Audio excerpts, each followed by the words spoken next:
Welcome to SVG-TV News and Sports for Friday, October 11th, 2013. I am Jennifer Richardson with the details. Country representative of the Organization of American States, the OAS, Mellin Glynn, says this country's registry and other registries across the region will be expected to play their part as it relates to reparation from Europe. Glynn told representatives of 5 Caribbean countries at a recent workshop here that registries across the region will soon be called upon to be responsive and efficient on the matter of reparation as CARICOM heads pursue the issue. We speak regularly about the impact of slavery and forced migration on society, especially family life, social mores, economic development, and culture, among others. While the region's call for reparations is not intended to award individuals, that call and others has stirred people to try to trace their roots and to discover their linkages. The civil registries of the region will certainly be one of the first ports of call as more citizens become more interested in tracing their family genealogies. Civil identity should not be seen as a privilege but a basic human right. This is the view of Stephen Greiner, coordinator of the Universal Identity Program in the Americas for the Organization of American States. Addressing regional participants at a workshop on civil registry databases and interoperability, Greiner said a birth paper is critical to all members of society. A child without a birth certificate is less likely to receive an education and health care and more likely to be neglected and exploited. An adult with inadequate documentation cannot provide for her family or exercise her franchise. A government without accurate vital statistics cannot implement its programs designed to promote economic growth, health and education, border security, or even guarantee free and fair elections. Civil identity represents the foundation for effective democratic governance in the Caribbean, as well as the rest of the world. Greiner added that while members of the OECS are able to travel to regions across the world because of their machine-readable passports, which helps to combat counterfeit, the region is now faced with another issue. The success of ICAO standards has made counterfeiting less and less prevalent. Unfortunately, we've seen a dramatic trend from counterfeiting to identity theft. An ill-gotten breeder document, birth certificate primarily, allows the applicant to obtain a secure passport to be used in the trafficking of persons, narcotics, and smuggled goods. The OAS and ICAO, in partnership with other international organizations such as Interpol, are working to create standards for birth certificates and identity management. The time has come for human rights education to be implemented in schools here. That's according to lawyer and human rights activist Nicole Sylvester, speaking to SVG-TV News in commemoration of World Day Against the Death Penalty yesterday, Thursday, October 10th.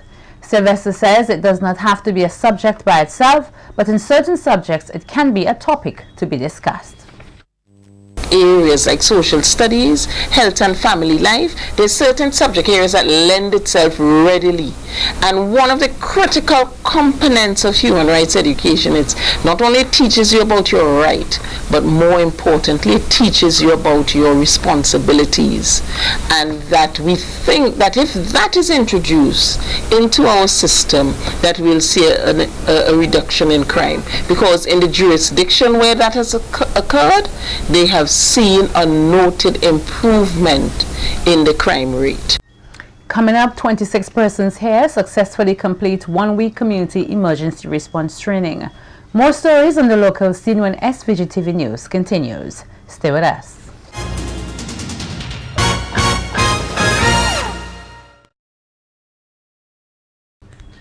"26 persons successfully completed a 1-week community emergency response team CERT training hosted by the National Emergency Management Organization.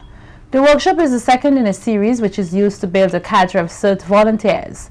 The participants were trained in a number of areas including fire safety, disaster management, and shelter services. Deeming the workshop a major success, the participants said they are now in a better position to respond to a disaster. This training is especially beneficial to us because Canada is vulnerable in that we can be cut off from maintenance in the case of a disaster. So it's pleasing to know that members of our community are trained to assess and maybe respond to incidents that may happen on our islands. It's important for NEMO to put the training in place and to extend the invitation for us. We would not have been able to have such knowledge being provided to us so that we can receive it to then use in our communities. A part of disaster also. I work closely with Ms. Hobbs and our staff, and I'm glad that all of us have this opportunity so that we can be exposed, be better equipped, so that in the case of an emergency that we all can know what to do. The participants were also awarded certificates of participation. The most outstanding participant award went to Annetta Williams. Emergency Operations Specialist at Caribbean Disaster Emergency Management Agency, CDEMA, Earls Arthurs, commended each of the participants for a job well done. Make the training as hard as or harder than the real event, so that when you go into the real event, you are able to achieve your mission. If you make it too easy and you get out there on the ground and it's for real and it's hard, you will fail. So it's better to make it as hard as or harder than the real thing, so that when you encounter it, you'll be able to succeed. So thank you all for allowing us, the facilitators, supervisors, and the NEMO staff to really push you beyond your limits. Meanwhile, Director of the National Emergency Management Organization, NEMO, Howie Prince, urged the participants not to think of themselves as experts, having completed the basic CERT training. He noted that the training is just the first phase of a number of training programs in which they will participate to become experts. He encouraged them to build on what they have learned. Send you out. Please don't go and tell somebody or anybody that you're now an expert in disaster management or you're an expert in anything. Tell them that you have been exposed to some basic training that now allow you the ability to help others. And if you are a conscientious person, you're not going to let that basic training stay basic. You will look for new means, new avenues to advance your training to become better equipped to help more people. A 4-day heritage village will be mounted here from tomorrow by the National Heritage Parade Committee. The ECGC St. Vincent Brewery Heritage Village opens its doors from 6 p.m. tomorrow with cultural performances and spoken words. The feature for the night will be the High Rune Domino competition alongside karaoke and vintage Vincentian music.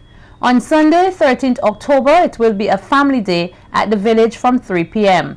There will be storytelling, ring and box games, tire rolling competition, and more traditional village practices.